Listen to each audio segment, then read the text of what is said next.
지금 국회에선 대검찰청을 대상으로 국정감사가 계속되고 있습니다. 앞서까지는 윤석열 검찰총장이 발언을 쏟아냈는데요.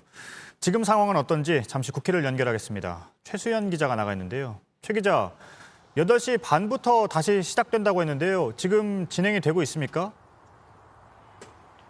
네, 당초 8시 반에 시작하기로 했는데 조금 지연돼서 조금 전인 8시 50분쯤 시작을 했습니다. 저녁 국감을 이어가고 있습니다. 몇몇 관계자들에게 물어보니 오늘 국감은 상당히 늦게 끝날 것으로 전망했습니다. 네, 늦게 끝난다는 거군요. 오늘 국감은 하루 종일 관심을 받을 만큼 많은 발언들이 나왔습니다. 잠깐 좀 정리를 해볼까요? 네, 가장 이슈가 된 건 중상모략이라는 표현은 가장 점잖은 표현이었다라는 말이었습니다. 추 장관이 어제 윤 총장을 향해서 페이스북에 이런 글을 올렸었습니다. 검찰총장은 중상모략이라고 해서 화부터 낼 것이 아니라 알았든 몰랐든 지휘관으로서 사과를 먼저 했어야 한다, 이렇게 비판을 했는데 이에 대한 반박인 것으로 보입니다. 또 이에 국민의힘 장제원 의원이 사과할 생각이 있냐라고 물었고요. 윤 총장은 이에 대해서 능력이 부족해서 대형 금융사기범의 사기에 대해서 피해자들의 울분을 충분히 풀어드리지 못한 점을 사과한다, 이렇게 말했습니다. 이 역시 추 장관을 우회적으로 비판한 것으로 보입니다. 네. 검찰 조사를 받다가 폭행을 당해서 숨진 피의자를 놓고 윤 총장의 표현도 논란이 됐다면서요?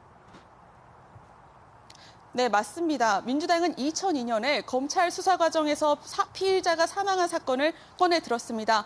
당시 총장이 사퇴를 했는데요. 이와 관련해서 이번 검찰의 술 접대 책임론을 꺼내 든 겁니다. 이 과정에서 굉장히 큰 소리 그리고 거센 발언들이 오고 갔는데 한번 들어보시죠. 검찰에서 수사하다가 사람을 패죽인 거 하고 또 이게 경우는 좀 다르지 않나 생각합니다. 제가 말한 태도가 그거예요. 사과하세요. 네, 또 하나 눈에 띄는 게 윤 총장은 문 대통령이 자신에게 흔들리지 말라는 격려를 했다고 말했는데 혹시 이와 관련해서 청와대 입장이 나왔습니까?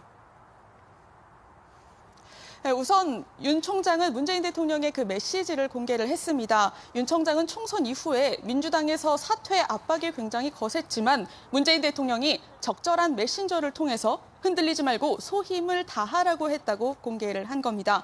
민주당의 공세와 또 추 장관과의 갈등이 계속되고 있는 상황이죠. 하지만 임명권자인 문재인 대통령의 신임이 여전하다, 이런 뜻으로 해석이 됩니다. 이와 관련해서 청와대는 JTBC에 특별히 입장을 낼 것은 없다라고 말했습니다. 네, 아직까지 입장이 없다는 거군요.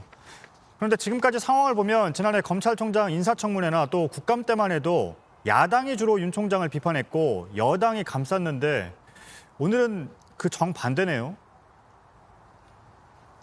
네, 지난해와 180도 달라진 모습입니다. 민주당의 김종민 의원은 지난해에 이제 인사청문회에 참석을 했는데 개혁적인 총장이 될 것이라고 그때만 해도 기대를 했는데 지금은 완전히 바뀌었다, 이렇게 비판을 했고요. 민주당 의원들은 날선 공세를 펴거나 또 윤 총장의 태도를 여러 차례 지적하기도 했습니다. 반면 야당은 많이 달라진 모습이었습니다. 오히려 충분히 발언 시간을 주거나 또 추 장관과 비교를 하면서 훨씬 더 예의 바르다, 이렇게 칭찬을 하기도 했습니다. 윤 총장은 정치라는 게 크게 바뀌는 게 없구나라고 말을 했는데 결국 자신을 둘러싼 여야의 진영 논리를 우회적으로 비판한 것으로 보입니다. 네, 잘 들었습니다. 최수연 기자였습니다.